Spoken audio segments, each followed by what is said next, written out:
성경 말씀 신약성경 요한계시록 16장입니다. 요한계시록 16장 10절부터 21절까지 한 절씩 교독하겠습니다. 또 다섯째 천사가 그 대접을 짐승의 왕좌에 쏟으니 그 나라가 곧 어두워지며 사람들이 아파서 자기 혀를 깨물고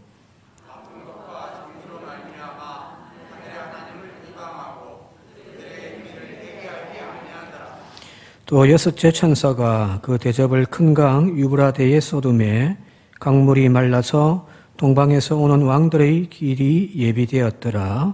또 내가 보매 개구리 같은 새 더러운 영이 용의 입과 짐승의 입과 거짓 선지자의 입에서 나오니 그들은 귀신의 영이라 이적을 행하여 온 천하 왕들에게 가서 하나님 곧 전능하신 이의 큰 날에 있을 전쟁을 위하여 그들을 모으더라.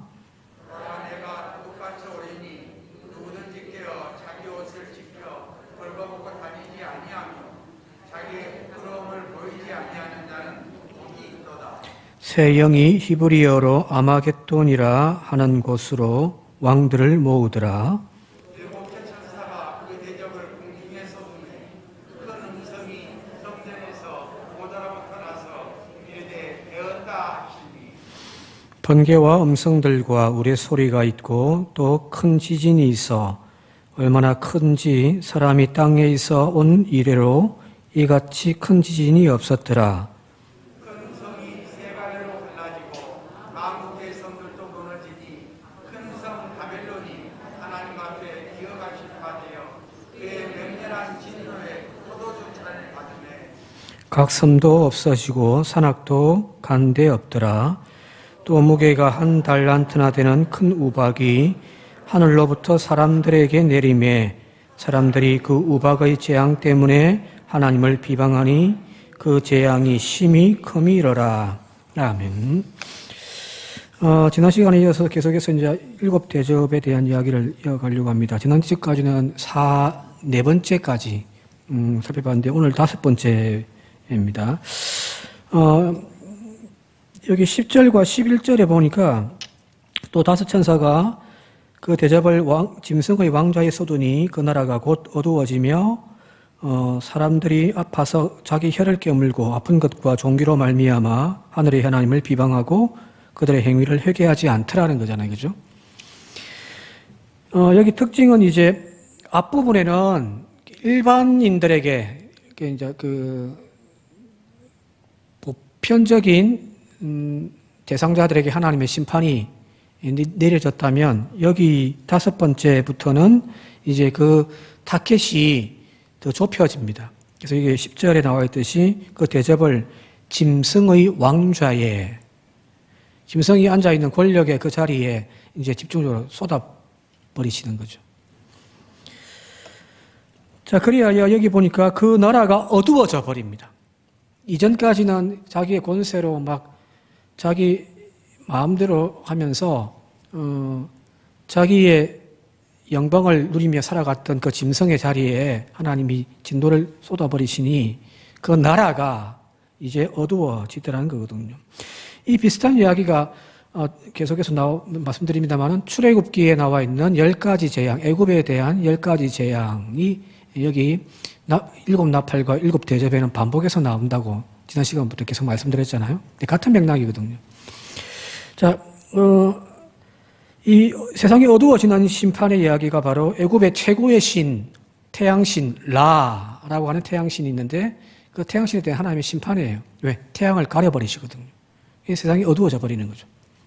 자, 그 이야기가 출애굽기 10장 21절 22절에 나와 있습니다. 같이 한번 볼까요? 시작. 여호와께서 모세에게 이르시되 하늘을 향하여 내 손을 내밀어 애굽 땅 위에 흑암이 있게 하라. 곧 더듬을 만한 흑암이 이리라.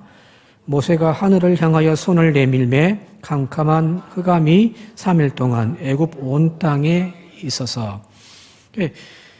태양이 가려졌다라고 하는 것, 그것도 사실은 자연적인 어떤 재앙이잖아요. 그게 굉장히 두려움이기도 하겠지만 또 한편에서는 애굽인들에게 있어서 앞서 이야기했듯이 최고의 신은 태양신이란 말이에요. 근데 그 태양이 가려져 버렸어요. 태양이 가려졌다라고 하는 자연재해뿐만 아니라 그들이 섬기는 최고의 신이 지금 사라져 버린 거죠. 엄청난 두려움인 거죠.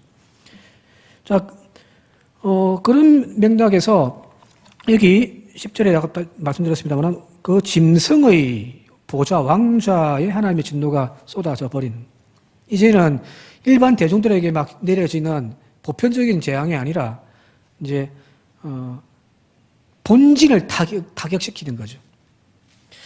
자, 여기 그럼을 통하여서 그 나라가 어두워졌다라고 하는 것은 단순하게 창조 세계에 빛이 사라져 버리는 그냥 흑암이 되어지는 그런 의미도 있겠지만은 영적으로 해석하는 것이 더 맞을 거예요.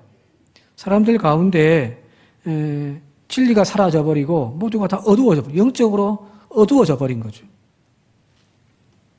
자, 왜 그러냐면 이 말씀과 대조를 이루는 것이 저 뒤에 가면은 마지막 장 가면은 22장의 5절에 이런 말씀이 있습니다. 제가 읽어드릴게요. 다시 밤이 없겠고 등불과 햇빛이 쓸데없으니 이는 주 하나님이 그들에게 빛이심이라. 마지막 새하늘 새 땅, 천국은 태양이 필요가 없다는 거예요. 태양이 사라져버려요. 별도 사라져버려요. 달빛도 사라져버립니다. 그 하나님 나라에는 밤이 없어요. 어두움이 없어요. 처음에 창조할 때에 어두움을 밤이라고 하고 빛을 낮이라고 했잖아요. 그죠? 근데 마지막 하나님의 나라, 새하늘 새 땅에서는 밤과 낮이 구별이 없습니다. 항상 낮이에요. 그런데 그 비침이 어떤 태양빛, 인공적인 빛이 아니라 하나님께서 직접 하나님의 영광으로 비춰주심을 통하여 그곳에는 어둠이 없는, 밤이 없단 말이 어둠이 없다는 이야기거든요. 그죠? 대조되잖아요. 영적으로 타락한 하나님과 멀어져 버린 거기에는 어둠이 임하고 그들은 영적으로 하나님과 멀어져 있는 상태이지만 천국에 하나님과 가장 가까운 자리에 나아가는 우리는 어떻게 되냐면은 그곳에는 오직 밤이 없고 낮만 있는, 왜? 하나님을 직접 눈으로 만나고 교제하기 때문이거든요. 여러분들의 오늘날 우리의 영혼의 상태는 지금 어둡습니까? 밝습니까? 하나님과 가까이 가면 내 영혼에 평안이 임하고 내 영혼에 빛이 비출 줄 믿습니다. 하나님과 등 돌리고 하나님과 멀어져 가면 내 영혼이 어두워집니다.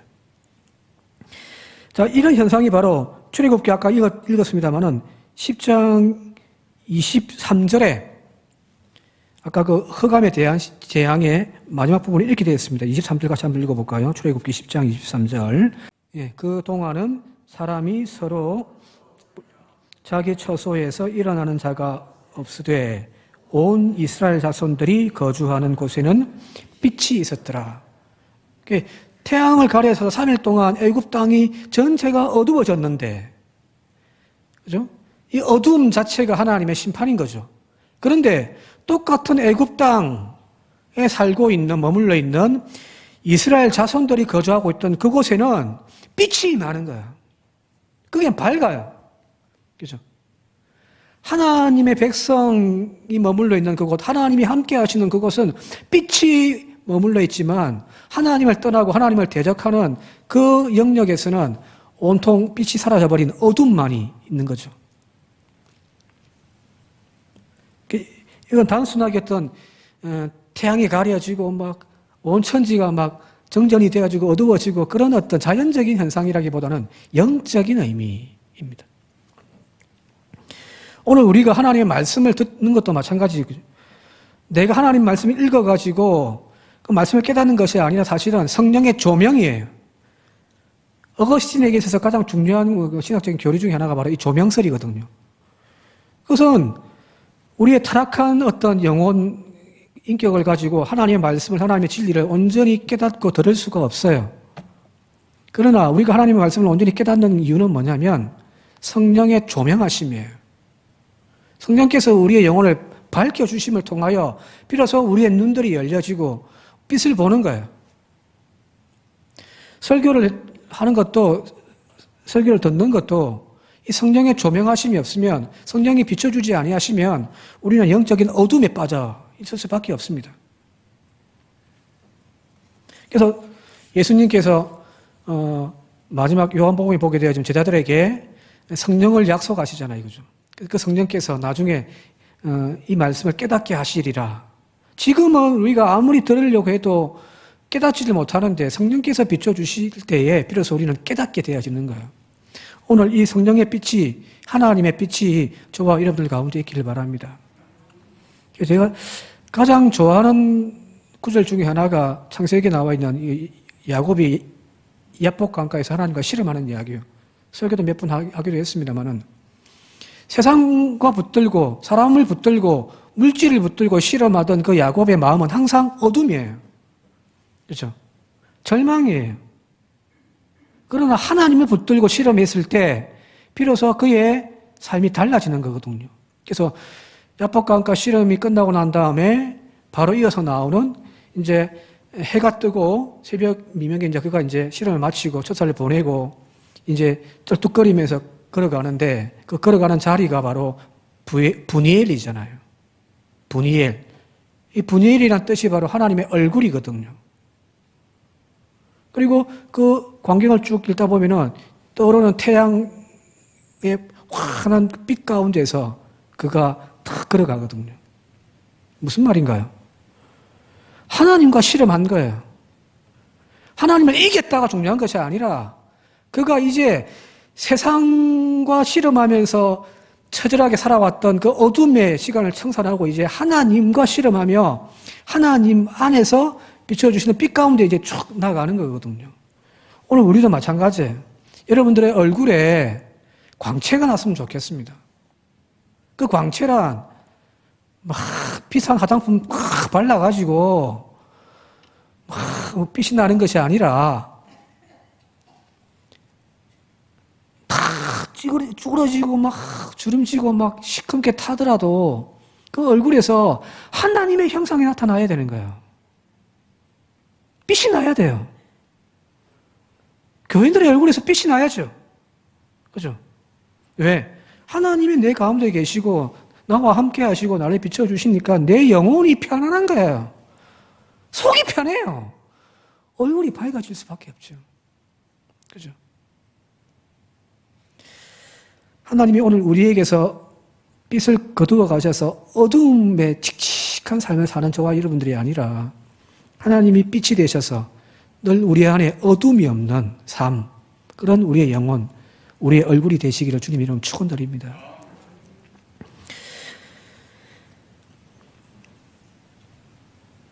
그들이 이제 10절 보니까 막 아파가지고 어두워지니까 사람들이 10절 한번 볼까요? 10절 말씀 보니까 저기 왕자의 하나님의 대접을 쏟아버리시니 그 나라가 어두워져 버려요. 사람들이 아파서 자기 혀를 깨무는 거죠. 고통스러운 거죠. 그죠? 이걸 이해가 되죠? 어두워지는데 왜 사람들이 혀를 깨물어요? 다른 것이 아니에요. 내 안에 그냥 어떤 이 빛과 어둠이라고 하는 개념보다는 내 안에 영혼이 답답한 거예요. 평안이 없어요. 그죠? 늘 답답한 거예요. 뭐 고구마 하나 걸린 것처럼. 그러니 자기 혀를 늘 깨무는 거예요. 오늘 다시 말씀드리면 우리에게 향한 하나님의 그 사랑, 우리 안에 비춰주시는 그 빛 가운데 살아가는 저와 여러분들 되시길 바랍니다. 자, 여기 계속해서 12절 말씀, 이제 12절부터 이제 16절까지는 이제 그 어두워진 나라의 권세, 이제 악한 세력들이 이제 한데 모여서 하나님과 대적하기 위하여 준비하는 이야기들이 나오거든요. 12절부터 한번 볼게요. 12절. 또 여섯째 천사가 그 대접을 큰 강 유브라데의 소돔에 강물이 말라서 동방에서 오는 왕들의 길이 예비되었더라. 이게 무슨 말일까요? 위쪽에 있는 유브라데 강에 막 하나님의 진노의 대접을 부어버리니까 강물이 다 말라버려요. 그러니 이제 동방에서 오는 왕들의 길이 예비되어졌더라. 무슨 말이냐면 유브라데 강은 이 당시에 그러니까 구약 성경의 표현대로 한다면은 국경선이라고 보시면 돼요. 국경선이에요. 이 자연적인 강물을 통하여서 남쪽과 위쪽 지방이 이제 분리가 되어지는 국경선입니다. 근데 거기 말라져 버리니 이제 북쪽에 있던 왕들이 그냥 편안하게 서들어올 수 있죠. 홍해를 생각해 보십시오. 홍해가 물이 가득 차 있을 때 이스라엘 백성들은 거기를 건너갈 수가 없었잖아요. 그래서 거기서 앞에서 오는 애굽의 병거에 의해서 우리는 여기서 이제 죽게 되었다. 저 칼에 죽든지 아니면 여기에 물에 빠져 죽든지. 근데 하나님께서 그거를 쫙 갈라놓으시고 마른 홍해 바다를 건너서 가게 하시잖아요. 그죠? 그런 이미지예요. 근데 이 이야기는 구약 성경의 예언서에서 이렇게 자주 표현되어지는 하나의 문구인데 뭐냐면은 바벨론이라고 하는 하나님이 바벨론이라는 것을 심판하실 때 예언서에 보게 되면 어떤 표현들이 나오냐면 이 유브라데 강을 하나님께서 말리셔서 그래서 북쪽에 있는 이렇게 동쪽이겠죠. 동쪽에 있는 고레스 왕을 하나님께서 오게 하심으로 바벨론은 심판한다라고 하는 그 이야기입니다. 사실은요. 여기 지금 요한계시록에 나와 있는 이 이야기는 이제 뒤에 이제 또 나옵니다만은 19절에 큰 성 바벨론을 하나님 심판하신다. 이 개념에 이 심판을 하기 위하여 저 동쪽에 정확하게는 뭐 북쪽인데 그 고레스라고 하는 왕을 하나님이 이렇게 세워서 이 바벨론을 심판하거든요. 그래서 그 고레스가 오는 그 길을 하나님께서 열어 놓으신다는 이야기예요. 그런 표현입니다. 일단 이렇게 좀 넘어가도록 할게요. 그리고 13절, 14절 계속해서 한번 읽어보도록 하겠습니다. 13절, 14절 시작. 또 내가 보매 개구리 같은 새 더러운 영이 용의 입과 짐승의 입과 거짓 선지자의 입에서 나오니 그들은 귀신의 영이라 이적을 행하여 온 천하 왕들에게 가서 하나님 곧 전능하신 이의 큰 날에 있을 전쟁을 위하여 그들을 모으더라. 앞서 이야기했듯이 하나님이 다섯 번째 대접을 쏟아붓는데 그냥 막 전체에 쏟아붓는 것이 아니라 짐승의 왕자에 쏟아붓잖아요. 그죠? 그죠? 그러니 이 용과 짐승, 우리 이미 13장에 그 이야기를 했는데 용은 사탄이에요. 그리고 이 용이 부여한 두 짐승이 등장한단 말이에요. 하나는 바다의 짐승, 또 하나는 땅의 짐승.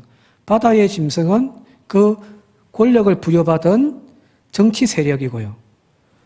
땅의 짐승은 여기도 나와 있습니다만은 거짓 선지자, 그 권력을 옹호해주고 경배하도록 하는 선동하는 이데올로기 이런 거란 말이에요. 자, 그리 본다고 한다면 이제 하나님의 심판이 직접적으로 사탄에게 그리고 그 사탄의 짐승들에게 쏟아 부어버리기 시작하니까 이들이 이제 당황하는 거예요. 본질을 향하여 하나님이 막 길을 또 열어버리시고 준비하여 왕들로 심판의 세력들을 오게 하니까 이들이 지금 이제 당황한 거죠. 그래서 하나님의 세력과 이제 대대적인 전쟁을 하기 위하여 자신들의 세력들을 막 모으는 거예요. 여기 보면 용이 나오죠. 짐승이 나오죠. 짐승의 두 짐승 중에 하나인 또 거짓 선지자가 등장한단 말이에요. 총출동을 하는 거예요. 그래서 자기들만 하는 것이 아니라 자기들을 추종하는 세력들을 모으기 위하여 여기 보니까 그들의 입에서 개구리 같은 것이 튀어나옵니다. 이 개구리 같은 새 더러운 영이 튀어나온단 말이에요. 자, 물어볼게요. 구약 성경에서 개구리는 정한 짐승일까요? 부정한 짐승일까요? 레위기나 이렇게 보면은 먹어도 되는 음식과 먹지 말아야 될 것이 있잖아요, 그죠? 정함과 부정함에 이렇게 구분이 있는데 개구리는 정한 걸까요, 부정한 걸까요? 예? 부정한 겁니까? 개구리가 얼마나 맛있는데, 그죠?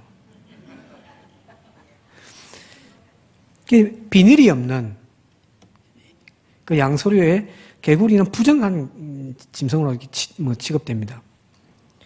근데 이렇게 자리를 찾아보니까 이 개구리의 그 더러운 영 뒤에 나오면은 뭐 귀신의 영 이 표현들이 나오고 하는데 이 개구리가 우는 게 시끄럽잖아요. 도시에서는 그 소리가 잘 듣기 힘든데 시골에서 살다 보면은 한 이제 논에 물을 대기 시작하면 농사 짓기 위해서 논에 물을 대기 시작하면 그때부터 이제 시끄러워요. 개굴 합니다. 뭐 도시 사람들이 이제 화분 이제 가서 탁 그런 소리 들으면은 막 시골스럽고 막 운치도 있고 그렇겠지만 시끄러워요. 더군다나 이제 황소개구리는요, 으악 하는데 막 너무 시끄러워요. 밤새 그럽니다. 특히 이제 짝짓기철 되면은 돌아버립니다. 자, 소리는 크고 아무 의미가 없다라고 하는 그런 의미로 사용되어진대요. 이 개구리가 우는 소리를 크고 의미 없는 것으로 여겨져 가지고 그냥 거짓 유혹하는 소리 이렇게 이제 취급을 한다고 하더라고요.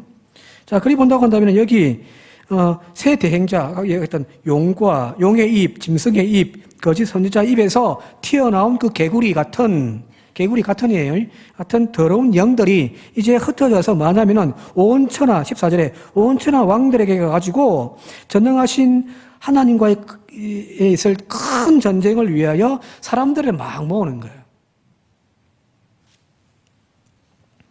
그들을 속여서 하나님과 대적하도록 하고 그들을 이제 불러 모으는 자기의 세력을 만드는 이야기입니다. 그래서 나중에 이제 뒤에 가면은 19장, 20장에 마지막 이제 하나님의 그 군대와 땅에 이제 이 용의 세력들이 싸우는 그 이야기가 이제 등장하잖아 이거죠. 자, 계속해서 16절 한번 읽어볼게요. 16절 시작. 새 영이 히브리어로 아마겟돈이라 하는 곳으로 왕들을 모으더라.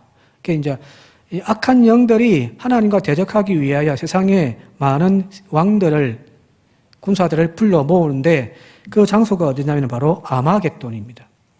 아마겟돈이 이런 영화들도 많이 나오고 뭐 소설도 나오기도 합니다만은 히브리어로 아마겟돈이거든요. 이 아마겟돈이란 히브리 말로 정확하게는 머깃도입니다. 하르란 말이 언덕 산이거든요. 산. 그리고 머깃도라는 것은 저 갈릴리 지역에 갈릴리 호수의 서쪽 지역 거기에 이제 평야가 있는 우리 여러분 잘 아시는 어디를 생각하시면 되냐면은 갈멜산이 있는 그곳입니다. 그곳은 딱 가면은 갈멜산에서 이렇게 내려다보면은 그 아래쪽에 전부 평지입니다. 쫙 평지가 펼쳐져 있습니다. 이걸 이스라엘 평지라고 하는데 바로 거기에 있는 산이 머깃도입니다. 자, 이 머깃도라고 하는 지역이 이스라엘 팔레스타인 땅에서 어떤 의미를 가지고 있냐면 여기는 쉽게 이야기하면 전쟁터예요. 전쟁터. 역사적으로 수없이 많은 전쟁이 이 지역에서 일어났거든요. 근데 거기 가보면은 어떤 여러 군사 요충지 그 흔적들이 굉장히 많이 남아 있습니다. 애굽에서 저 북쪽에 있는 뭐 아시리아나 바벨론이나 이 세력들과 전쟁하기 위해서는 어떻게 하냐면은 애굽에서 여기 이제 서해 쪽으로 그 길로 쭉 군대를 몰고 올라가다 보면 반드시 거치게 되어져 있는 곳이 바로 이 무깃도라는 이스라엘 평야입니다. 그러다 보니까 이 두 세력이 항상 만나서 전쟁을 일으키는 곳이 어디냐면 바로 산에 가서 막 전쟁하지 않잖아요. 그죠? 옛날 전쟁은 넓은 평지에서 두 세력이 탁 진을 치고 있다가 막 왁 하고 가가지고 서로 막 죽이고 한단 말이에요. 넓은 평지에서 주로 전쟁이 이루어지는데 바로 이 지역이 바로 수없이 많은 전쟁이 일어났던 지역입니다.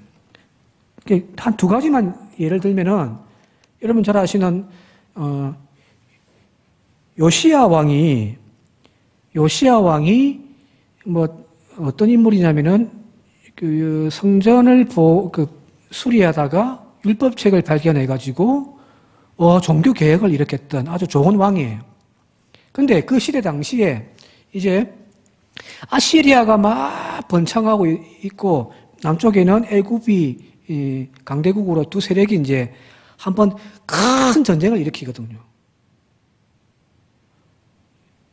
쉽게 이야기하면 중국과 지금 미국이 한번 빡 붙는 거예요.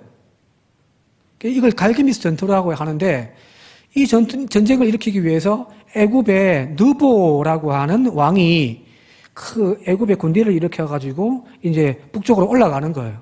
아시리아를 한번 이제 치기 위해서. 올라가는 도중에 당연히 팔레스타인, 이스라엘 땅을 거쳐갈 수밖에 없거든요. 근데 이 요시야 왕이 중간에 뭐 하냐면은 이 애굽의 군대가 올라가는 그 본진을 치기 위하여 군대를 이끌고 가서 애굽의 느보의 군대와 전쟁을 일으켜버립니다. 근데 패해버려요. 그 전쟁에서 요시야 왕이 죽어버립니다. 느보는 이제 이겼긴 했지만은 많은 손실을 입고서 올라가지고, 그죠? 올라가가지고 이제 갈그미스에서 아시리아와의 전쟁에서 어떻게 되냐면은 대패를 하고 물러나거든요. 자, 그때 전쟁을 했던 요시야 왕과 느고의 애국 군대가 전쟁했던 장소가 바로 여기예요. 이스라엘 땅은 그렇게 막 이렇게 평지가 별로 없는 지역이거든요. 그러다 보니 넓은 그 지역이 교통 요충이기도 하고 군사 요충지이기 때문에 거기서 항상 전쟁이 일어나요. 앞서 또 이야기했지, 영적으로는 이 지역에 무슨 산이 있다고요? 조금 전에 이야기했는데 갈멜산이 있어요. 갈멜산에서 보면 이렇게 쭉 펼쳐져 있는 그 평지가 바로 이스라엘 평지란 말이에요. 이 머깃도 지역이란 말이에요. 갈멜산 하면 여러분 잘 아시듯이 열왕기상 18장에 바알의 선지자와 아시라의 선지자 850명과 참신이 누군가를 놓고서 영적인 전쟁을 일으켰던 장소이잖아요. 그죠? 여기는 실제로 정말 전쟁터입니다. 그래서 이 지역에 여기 보니까 하나님의 군대와 나중에 이 짐승의 용의 세력들이 만나가지고 한번 크게 싸움이 일어나는 그 지역으로 이제 사람들을 불러 모으는 거예요. 이제 그 전쟁에 대한, 영적인 전쟁에 대한 뒷이야기는 뒤에 이제 살펴보도록 하고요. 앞서 15절을 제가 읽지 않았는데 15절을 이제 중요한 거예요. 지금 우리에게 들려주는 이야기이기 때문이거든요. 그리고 성경을 읽고 있던 그 시대의 사람, 대중들에게 이제 들려주는 이야기입니다. 15절 같이 한번 읽어볼까요? 15절 시작. 보라, 내가 도적같이 오리니 누구든지 깨어 자기 옷을 지켜 벌거벗고 다니지 아니하며 자기의 부끄러움을 보이지 아니하는 자는 복이 있도다. 이 중간에 이게 쑥 들어오는 거예요. 막 하다가 갑자기 이제 이 글을 읽고 있는 대중들에게 지금 이렇게 막 던져주는 이야기거든요. 자, 이 이야기에서 이런 두 큰 마지막 영적인 전쟁이 일어날 것인데 이 영적인 전쟁에서 이 악한 세력들이 하나님의 백성, 이 땅에 머물러 있는 하나님의 백성, 하나님의 교회를 향하여 엄청나게 박해를 하고 또 영적인 전쟁에서 그들 피해가 임하게 수밖에 없잖아요. 그죠? 자, 이때에 이런 상황 속에서 뭐라고 이야기하냐면 누구든지 깨어 자기 옷을 지켜 벌거벗고 다니지 아니하게 하라는 겁니다. 여기서 옷이란 히마티아라고 해서 의복이에요. 그냥 아무 때나 입고 다니는 평상복이 아니라 어떤 쉽게 이야기하면 결혼식이라든지 할 때 입는 그런 의복입니다. 이 의복을 빼앗기지 말라는 거잖아요. 벗지 말라는 거거든요. 유대의 미시나라고 하는 문헌이 있습니다. 쉽게 이야기하면 잘 아시는 탈무드 책이 이 미시나라고 하는 어떤 교훈책의 한 부분이에요. 성경에 나와 있는 이야기들을 가르치는 어떤 방대한 책이 미시나인데 학교에 가면 유대인들은 이걸 배워요. 탈무드 이야기를 끝까지 배운다고 하는 이야기가 이게 미시나예요. 이 미시나에는 어떤 이야기가 있냐면 그런 이야기가 있습니다. 예루살렘을 지키는 성전 문지기가 성전 문지기가 밤중에 이제 성전 문을 지키는 보초를 쓰는데 만약에 자다가 들키면 어떻게 되냐면은 그 옷을 벗겨서 옷을 불태워버리고 벌거벗은 몸으로 쫓겨난다. 이런 교훈이 있단 말이에요. 여기 옷을 벗겨져 벌거벗은 몸이 되어져 쫓겨나는 것. 자, 앞서 이야기했듯이 이 옷을 벗지 말라고 하는데 이 옷은 의복이란 말이에요. 마지막에 나오는 어린 양의 혼인잔치에 우리가 입고 있어야 할 그 의복인 거예요. 그죠? 예수님의 비유에, 혼인잔치에 많은 사람들 초대했는데 다 거절하니까 아무나 가서 강꾼에 데려오라고 했잖아요. 그죠? 아무나 데리고 와라. 강꾼에서 데리고 오라고 했는데 보니까 주인이, 저기 보니까 예복을 안 입고 있는 사람이 한 명 있더란 말이에요. 그래서 그 사람을 쫓아내버리죠. 그런 의미예요. 그런 의복을 입고 있어야만 우리는 혼인잔치에 참여할 수 있는데 오늘 우리가 그 의복을 벗어버리면 우리는 쫓겨나는 존재가 되어진다는 이야기입니다. 그래서 오늘 저와 여러분들의 삶 속에서 우리가 찬양도 부릅니다마는 예수님의 혼인잔치에 참여할 의복이 준비되어져 있는지 우리 스스로가 한번 늘 점검하셔야 되는 거예요. 찬송가 나중에 부르겠습니다만 259장에 2절에 주 예수와 밤낮으로 늘 함께 그대는 행동을 하는가? 그대는 아무 때나 어디서나 십자가 붙들고 있는가? 주님 예수 다시 올 때 그대는 영접할 예복이 있는가? 그대 몸은 거룩한 곳 천국에 들어갈 준비가 됐는가? 오늘 우리의 삶에 이 의복이 지금 입고 살아가는지 아니면 벌거벗고 살아가는지 우리 스스로가 한번 점검해 보시길 바랍니다. 사실은 세상 가운데 우리가 나가서 살 때에 성도라고 하는 이 의복이 얼마나 거추장스러워요. 세상 속에 살면서 목사라고 하는 내 이 직분이 사실은 얼마나 거추장스러워요. 그래서 우리는 이거 의복을 벗어놓고 갈 때가 많잖아요. 그죠? 세상 속에서의 6일의 시간 동안 우리는 교인이라고 하는 옷, 성도라고 하는 이 옷을 입고 사는 것이 너무너무 어떨 때는 부끄럽기도 하고 거추장스럽기도 해서 우리는 자꾸 벗는단 말이에요.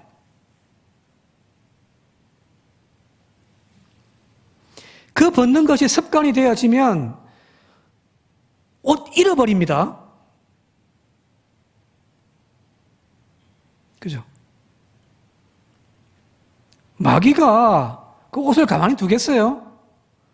그 옷 입고 우리 천국 가는데 자꾸 버려뜨리면 나중에는 그 옷이 사라져버립니다.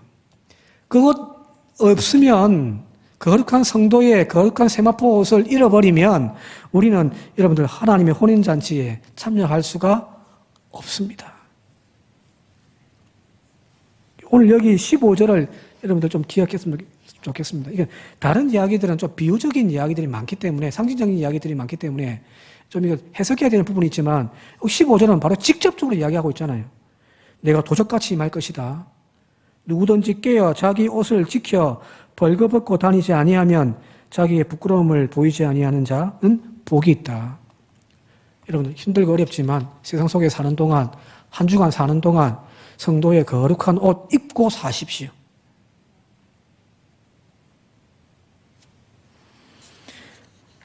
요한계시록 19장 8절에 보니까 이렇게 되어 있습니다. 그에게 빛나고 깨끗한 세마포 옷을 입도록 허락하셨으니 이 세마포 옷은 성도들의 옳은 행실이니라.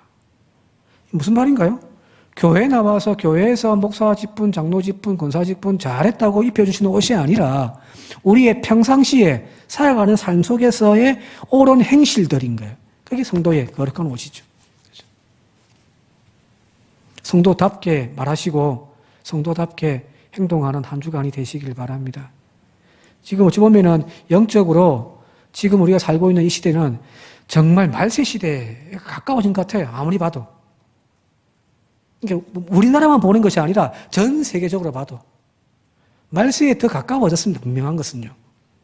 자, 이런 때에 이제 하나님의 세력과 약한 세력이 이제 큰 전쟁이 일어날 건데 지금 우리가 준비해야 될 것은 거룩한 세마포 옷, 주님 오실 날을 기다리면서 우리가 준비하는 그 옷이 있는가 없는가가 마지막에 우리에게는 엄청난 큰 기쁨이 되어지기도 하고 이를 갈며 밭에서 두려움에 떨게 되어지는 결과를 가진다는 사실을 기억하시고 옷 준비하십시오.